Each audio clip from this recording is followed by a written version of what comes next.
Here are the 6 biggest revelations from Prince Harry's latest court battle where he lost his High Court challenge against the UK government over his security. Trending related articles. Prince Harry's security arrangements have been the subject of much debate, and on Wednesday he lost a High Court challenge against the Home Office over a decision to change the level of his personal security when he visits the UK.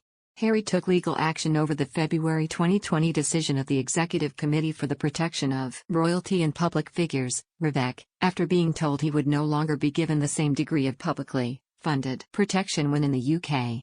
He claimed his family were endangered when visiting the UK because of the hostile treatment towards him and his wife, Meghan Markle, both by news media and online trolling. Harry argued he had been treated unfairly in the changes to his police protection when he still faced security threats. The High Court Judge Sir Peter Lane rejected Harry's case, stating, any departure from policy was justified. The decision was not irrational. The decision was not marred by procedural unfairness. The 52-page ruling sheds light on the decision made, and here are 6 bombshells as reported in OK magazine, surrounding Prince Harry's latest court case. 1. Harry's heartfelt admission for needing security aid. Disclosed letter between the late Queen's private secretary Sir Edward Young and the former chair of REVEC, Sir Richard Mottram, contained reasons why Harry needed high-level security. It mentioned his public profile, his history of being targeted by right-wing extremists, and his decision not to be a full-time working royal in 2020. This letter disclosed Harry and Meghan's plans back in 2020.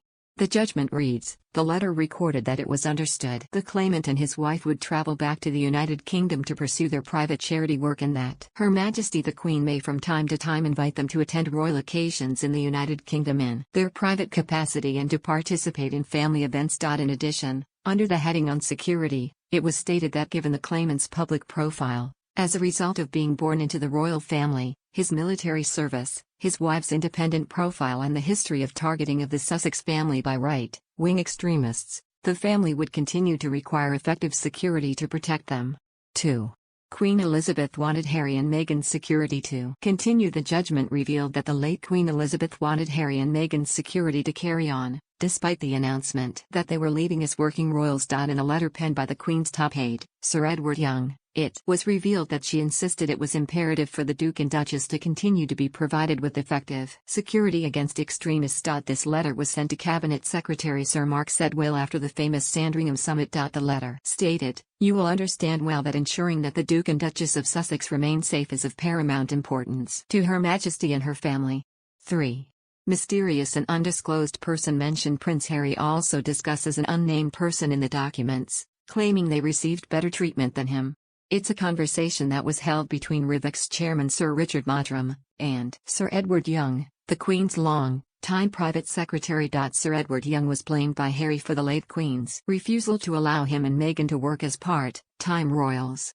Sir Edward, 56, who had previously worked as an advisor to William Hague when he was Conservative leader, joined the royal household as assistant private secretary to the Queen in September 2004 and served as her closest aide from 2017 until her death. During a meeting in March 2020, it was revealed that Prince Harry felt he was being treated unfairly compared to another notable person, whose identity has not been disclosed. 4. Harry planned to bring kids to UK for 2 weeks with Meghan. Meghan and Harry intended to bring their little ones to the UK, Prince Archie, 4, and Princess Lilibet, 2, for a fortnight visit in September 2022. An application had been submitted in August 2022 for security to guard their family from September 2 to September 11. The document states the itinerary did not. However, the rest of the text has been redacted. Meghan and Harry's legal advisors argued that the proposed security measures were not lawful and plainly inadequate. Harry and Meghan ended up spending time in Europe for various commitments and extended their UK stay when the late Queen fell ill. They stayed in the UK for her funeral when they were notified that Queen Elizabeth II had passed away. 5. Harry's inappropriate interpretation. High Court Judge Sir Peter Lane rejected the Harry's case and concluded REVEC's approach was not irrational nor procedurally unfair. He also explained that the Duke's problem was his inappropriate, formalist interpretation of the REVEC process. He said, the decision of February 28, 2020 was obviously forward-looking in nature. The suggestion that the claimant should have received both an RMB, risk, analysis and a bespoke approach ignores the witness evidence of the defendant which, for the reasons I have given, falls to be given weight. That evidence shows no irrationality or other unlawfulness, as regards the other VIP category. 6. High Court judge disagreed with Harry's irrational claim. Mr. Justice Lane also didn't agree with Harry's idea that it's irrational for him to tell Vivek 28 days before he comes to the UK for safety reasons.